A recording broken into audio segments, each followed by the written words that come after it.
Hello and welcome, everybody. Our discussion this week is going to be on microtransactions and loot boxes. Who's excited for confetti? You can hear a collective eye roll from everyone in a 5-mile radius. Yeah, I roll. you got that right. I roll. Yeah, so we want to talk a little bit about microtransactions, loot boxes, all that good stuff, because they're becoming a big part of video games. I released an article last week. Go to theinnergamer.net/read. There is a talk that I have specifically on loot boxes.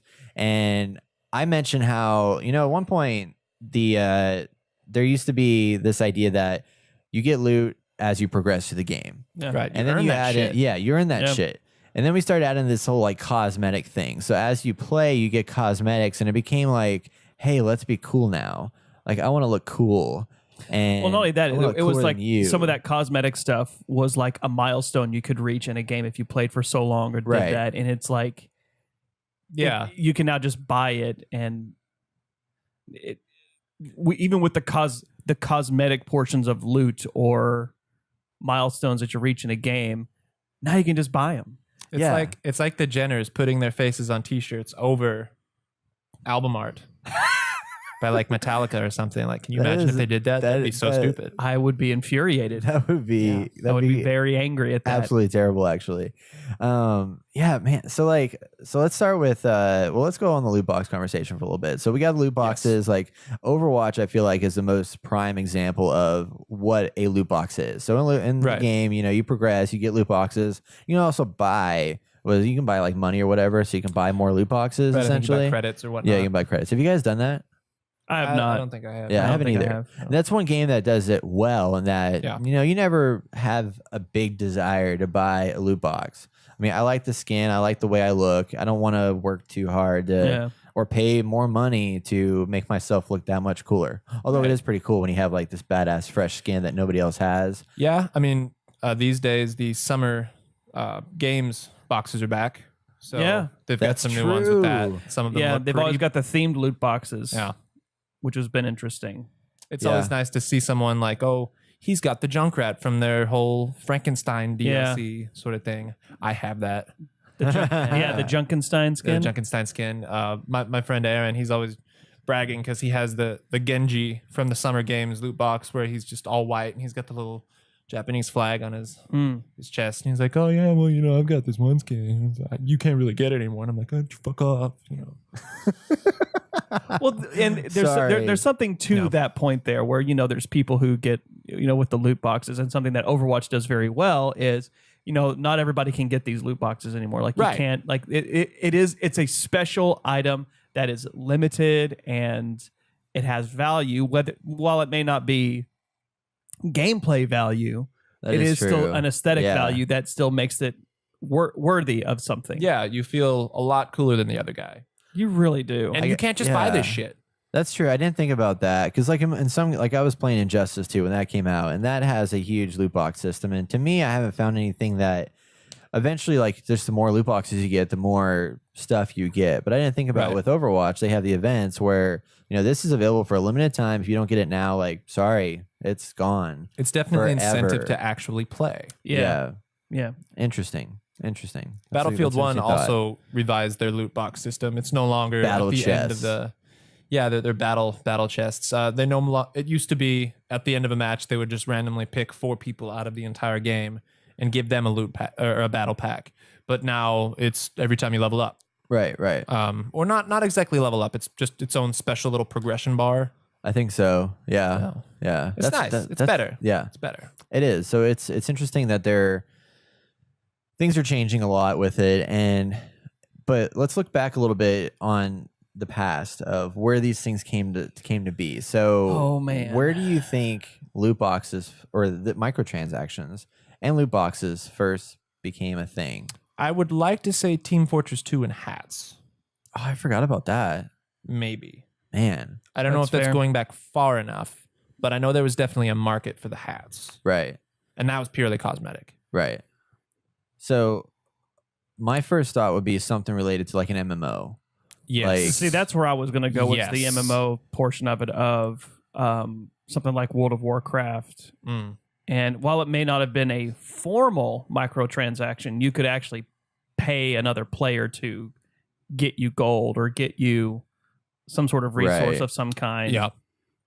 You could also pay, like go on eBay and buy a level 90 character. Yeah. Or something. Yeah. Which is crazy. Man. Yeah, the marketplace went crazy. And then you have like games like CSGO. I don't know if you guys ever played Counter-Strike Global Offensive, but they have the whole auction system now where you get guns as you're playing the game or whatever that you purchase or something. And then there's like auction sites people have created to sell these guns with real money. I know, which is insane. I know World of Warcraft does have like a little auction house. Yeah, they have the auction house thing too. I don't know if that's what we're talking about. Devin, did you ever get into World of Warcraft? Yeah, I failed 2 semesters of college because of it. Oh my God. I never played it. I mean, no, I haven't heard of it ever. Perfect student. Oh God, no, absolutely not. Yeah, I played a lot, and I actually got. My tenure in WoW was something that was a little odd because I was in it to a point where I was immersed in a fully saturated market on a server. Like this thing was just constantly like you could go to the auction house and people were selling like a stack of mats for like 30 gold, and I'm walking around with like 22 gold going, I don't want to spend real money on this. I really don't. Yeah. And I was also able to start on fresh servers where it was like there was not a whole lot of gold in circulation. There was the market was still stable, and you didn't have to worry about spending real money as opposed to the in-game money. So unfortunately, at this point, I've been out of the game so long that I can only assume just how absolutely ridiculous it is for sure. For people to even want to try to get, for a new player to try to step in now, like that would be so overwhelming. People are just buying good characters. And there's just... Well, I think World of Warcraft has like when you buy the game now, I think you have an option to start a character that's like level 90 or something. I think so. Yeah. It's been a while since I checked up on this. There's a 90 level. Yeah, that's the crazy Why part. have the game? I'm sorry. That's just something that just the raids and the PvP, and you can jump in and have access to shit tons. Of I get it, but I guess I'm just a purist in my own way. I'm like, earn it, earn your way into playing the game. Didn't Destiny do something like that? Whenever after a while they made it to where you could like after the third after the third DLC, you got the Spark thing. I can't remember what the official title was, but you could essentially have your character ding right into level 20. In which case, from there or 29, and that's when you could start doing light infusion stuff and advancing levels higher than that. So, no. Now, granted, I didn't understand that one because playing through Destiny's story, it's a struggle. It's a struggle. The game plays beautifully, but they just didn't tell the story like they should have. I can't tell you how many times I played through that introduction scene where you're in the rummage part of Earth and old Russia or whatever, and fucking like Dinklebot comes up, and and then you get to that ship at the very end. I played that first thing like 8 times. Yeah. And I hated it all 8 times. The reason why I did that is because I played like multiple versions of the beta, and then I played the actual game, then I made a new character. So to make the character, it was before the 20 thing came out, so I had to advance that one up. So frustrating. So I hope to never see that ever again. Ever again. Well, Destiny definitely had microtransactions. Yeah, they did. They had that Eververse, I believe it was called. Yeah, that's right. Where you could buy silver. Yeah. I may have put some money into that so I could get the Thriller dance. Guilty. That's I forgot about that. They did have you could buy the emote thing. The only thing I ever wanted, which I'll admit I did spend some money on, I spent like $3 to get some silver, and I just wanted to get this condescending clap. That's something Devin would want to do. It literally it fits every situation. You know? Everything. It could be, hey, good job, really good job, or it could be. Someone opens a random chest. Oh, cool! I got a 320 light last word. You fucking. Oh, it's nice because now they have the social spaces where you can like play soccer against each other. Yeah. So when somebody wins or whatever, you can just sit there and just be in the back and just be like, "Oh, wonderful! You did so good. You did so good. You did so good." So, games that want to do a microtransaction, I don't want to say it's a bad idea, but there are very few out there that are doing it right. Agreed. I completely agree. So let's talk about the ones that are doing it right, actually, because I think that's important to make note of. So who is doing microtransactions correctly? I'd like to say, in a sense, Rocket League. That's literally the game I was thinking of. Right. Literally, I was thinking Rocket League. I kind of don't Mind enjoy blown. like Rocket League. For those of you that don't know, has these crates that you unlock, much like you unlock your little hats and your flags and everything. But with these crates, you need to buy the keys to open the crates. So technically, it's not perfect, because in a perfect world, you would also just randomly get keys. And that would be great. But for those of you that are willing to pay for the keys, there's actually a bunch of people online that will be like, oh, you want to trade crates? Like, they'll ask at the beginning of a game, like, crates. And I always say, like, crates for baits, because I just like to fuck with them. But Only you. I will get banned from that chat, I swear to God. No, I think it works really well, especially like in my group of friends. Nobody else really cares to pay for their keys, so they get crates and they give them all to me. And the only issue is that I often get stuff that I either already have, or maybe I'll get a skin for a car that I do not own. So it's like, oh, the Dominus GT, I don't have that, but I have a super sweet skin for it. Yay. Man, I haven't touched Rocket League in a long time. I used to play touched it that last night, and I touched it good. All right. I'm trying to think of something funny to come back with. Don't I try. can't. He got it. That was good. So yeah, Rocket League is a good example. What else? What else do we have that's good? Either good on the microtransaction level where you pay for stuff, or just loot boxes in general. If you're gonna go that route, then I'd say Diablo 3 is another really good one. Oh yeah. Okay. Yeah. Especially since they've started doing the season thing, where you can actually get into the seasons and get some really, really cool stuff, and you just get it just from playing the game, which I think is great. Because you're not actually spending any kind of like, you're not spending an obscene amount of your money. It's, if you do anything, it's a fair price, and if you play the game, then you'll get the set in general, just because. So I think Diablo 3 does a great job of doing its loot boxes.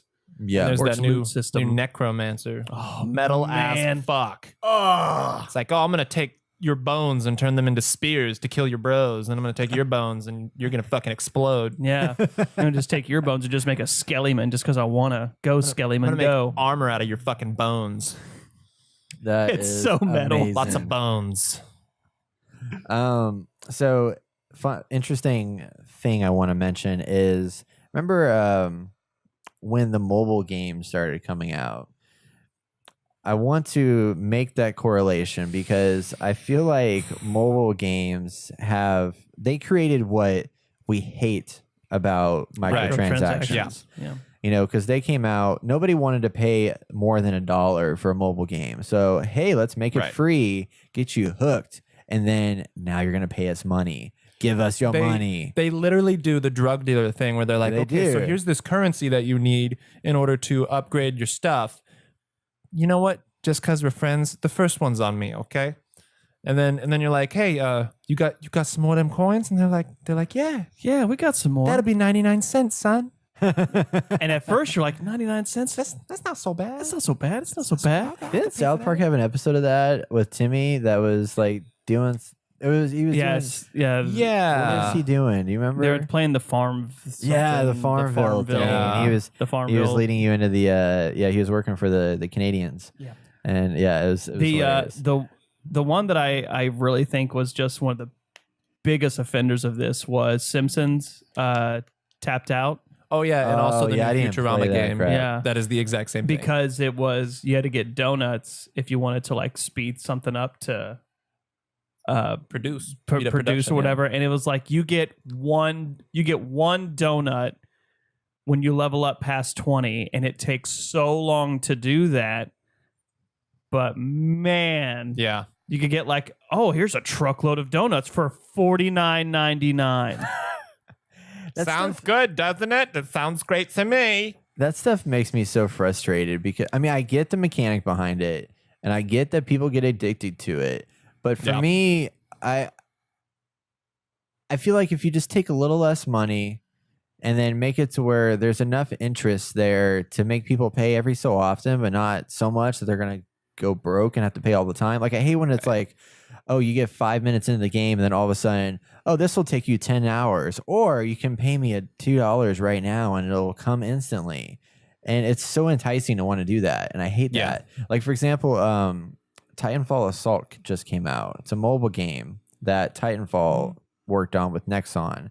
And it, at the beginning, is like, man, this game is so cool. Like, I love the dropping these characters in, and you have your Titan, and you have your pilots you drop in, and you use them to. It's kind of like Clash of Clans. You drop people in, and they attack your objectives essentially. But then they're like, oh, here's a free chest, and then you play like a little bit more, and like, here's another free chest, and then you play a little bit more, and they're like, this one will unlock in 10 hours, or click this button. Little shiny button here, and you can buy things. You can buy coins, and it'll be instantly built. Drives me nuts. Gimme. I think that was a huge offender. Like when mobile games were really trying to become a prominent thing in the market, and I would like to say that the consumer base has taught them a lesson because we've stopped doing it. Like people have just stopped buying. Well, the majority of them, I would assume, have stopped buying those kinds of instant gratification currencies.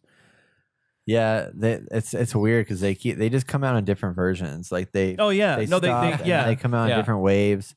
Like my mom's an offender of that. Actually, she doesn't play games, but she plays the mobile games that require you to pay money to unlock more stuff. Somehow she can get hours into it and not pay a whole lot, but she still pays for it.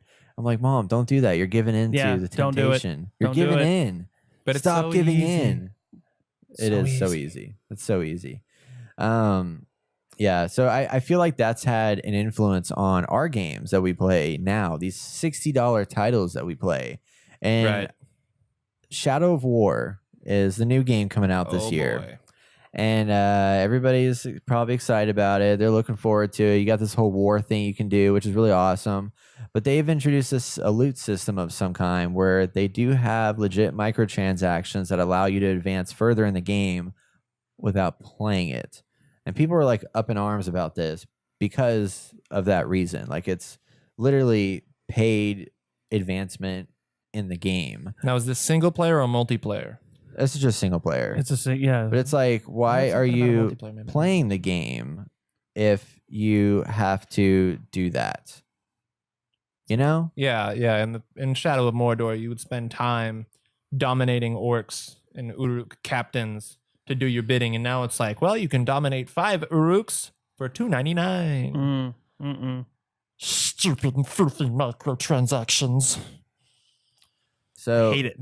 Yeah, so the loot chests have different types of gear, weapons, and armor, and then they as you get them, they help level up your playable character faster.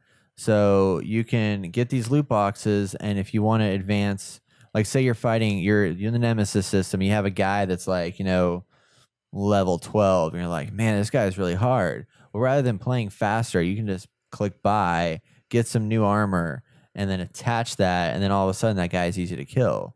So rather than changing difficulty or whatever, like that's kind of where it sounds like they're going with this system. See, what I'm definitely okay with is getting pre-order bonuses. Like you pre-order the game and you get a special helmet that increases the amount of XP you get. Like that's pretty standard, and I don't think anybody has any problem with that. Like I think you get a sidearm that levels with you as you progress in the game. That's kind fucking of thing. Sweet. Yeah, but like, oh, I don't really like this boss. I'm gonna buy him. Next. Yeah, I'm such a difficulty game junkie that like the Dark Souls lover in me is just like, fuck you. Yeah. Now, in Dark Souls, if I could buy my way through each boss and just be like, hey, I beat everybody, I'd be so happy. That'd make my day. I'd beat you with this mic. But you wouldn't get trophies or whatnot. Would you still be okay with that? No, it would come with the price of purchase. Absolutely not. Absolutely. So I can be like, absolutely. Hey, what do they call it when you platinum a game? I platinum my way through this game by paying an extra $60. Fuck off. I bought all the trophies. Yeah. That just sounds bad. Well, and that just like I marvel at that because I'm like, why spend money on the game, which the purpose of the game is for you to engage and play the game. Play it. Yeah. I think some people maybe see accomplishment as being more important than enjoyment of the game. I see this as a placation to instant gratification. Yes. And that is sad. It pissed me off whenever Halo 5 came out. Did you guys play Halo 5? No, I did not mess with that garbage. What is a Halo? Well, Halo 5 was the last game that was semi-good on Xbox. Well, I guess Gears of War 4 was supposed to be good, but I never played it. Well, yeah. So they had these things called requisition packs. And oh, shit. Oh, I'm getting flashbacks. Oh, fuck. Whenever those first were introduced, like Halo, I remember as a very serious, like intense series. And all of a sudden I get a requisition pack and I click open and all of a sudden streamers and confetti pop up. I'm like, what the hell, Halo? What are you doing to me? This is not the Halo universe at all. I'm not playing Fortnite where there's like llamas and shit. Yeah, no, don't, by the way. Yeah, it's crazy. Crazy. But yeah, the fucking rec packs, like, especially you get like this huge badass mantis. And you'd be like, yeah, this is a card that I've been saving up for this very moment. And someone comes by and fucking destroys it. And you're just like, I can go buy some more. Hold up. I'll be right back. You know what else? You know what else I find like silly about something like that is like, when you put these microtransactions in a game and like you want to get skins and gun skins. This is just a small gripe, and this may be off base, but like I don't like it when I see skin packs for weapons or people that make them look ridiculous. Like, ooh, here's a red cheetah skin for your shotgun. If I'm playing somebody and they kill me with a red cheetah shotgun in a game, I feel like I'm less of a human. You just got teabagged by that. Yeah. Actually, I'm kind of hoping they do that with Battlegrounds. I think they are going that direction a little bit, and I think that'd be awesome. Like run around in a freaking chicken suit and just like you are the literal like chicken suits. You like chicken suits. You get me there. Although I haven't played that game, I do like chicken suits. Oh, you just wait till it comes out on Xbox. You're gonna be playing the shit out of that game. Yeah, I will. So good. Absolutely. Yeah, I don't know. I mean, I know what you're talking about. It's bad, but there is some humor sometimes to it. If it's loot boxes for humor, I'm all for that. Let's just make it happen. Why not? Yeah, sure. As long as I don't have to fucking pay for it. Yeah, that's true. That's true. Yeah. Amen Rocket League kind of does that a little bit. They put a bunch of silly stuff on their skins for their cars. Yeah, they also do little like wobbly things that are funky characters. And you actually just like triggered a memory of a very effective loot box system was Borderlands 2. Oh yeah, with the gold key system. Yes, that's true. Like you could go online and you could find like a code that would be released for like 2 days, and it would give you like 4 keys or 5 keys or whatever. 50. I never found that code. I guarantee you, I still have some Borderlands characters that have like 90 plus keys. Oh my god! I could just go back and be like, wee. I feel like I had that same issue too. I had some kind of glitch that happened or something when I started Borderlands 2 with Austin. Me and him were playing together, and I think I had like 20 or 30 keys that I were just like popping them open like late level in the game and just getting these badass weapons and stuff. I was like, oh my gosh, you should see this thing. It's so cool. And that game never surprised me, or no, it never stopped surprising me with the types of weapons that I would get. Loved it. It was terrific. Loved it. It was good. So I have this pistol and it kind of sucks, but it's got infinite fucking ammo. I am so excited. Or this shotgun that sprays out rockets that splatter acid that then splatter electricity. What? What if that card game that we're getting from Gearbox is actually a Borderlands card game? I will still won't. If they don't start working on Borderlands 3. Calm down. Sorry. Okay. Yeah, so that's oh man, that's good stuff.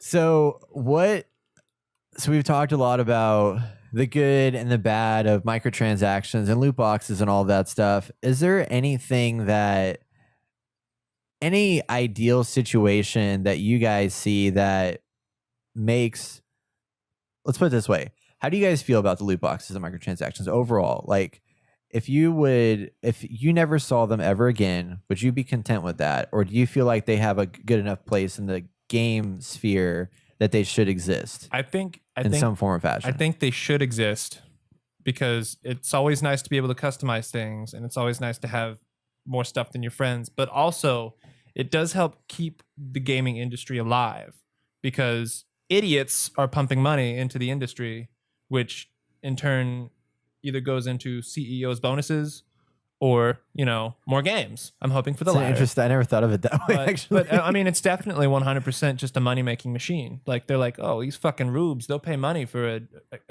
fucking chicken suit. It is a pure profit industry, which is where I have to actually, I'm sorry to say. Oh, no. Yeah, there's evil to it. But at the same time, I don't want them in my game. Loot boxes of some kind, like a loot system, I'm fine with. Keep it all in-game currency or in-game time played kind of thing. But if I'm having to shell out more of my money for a game I've already purchased and I've already put a good amount of time into, for anybody to be able just to come in behind me, buy the game real quick, cheaper, and then spend an extra $30 to make themselves just as good, if not better than me, I'm out. Yeah, that sucks. It really sucks. And so that's why I think they just needs to be, just leave it out. Don't do microtransactions and don't do a paid loot box system. I don't want it in my game. Yeah, I think if it's a free game, there's a place for it, obviously, because it's a free game, so they need to make money somewhere.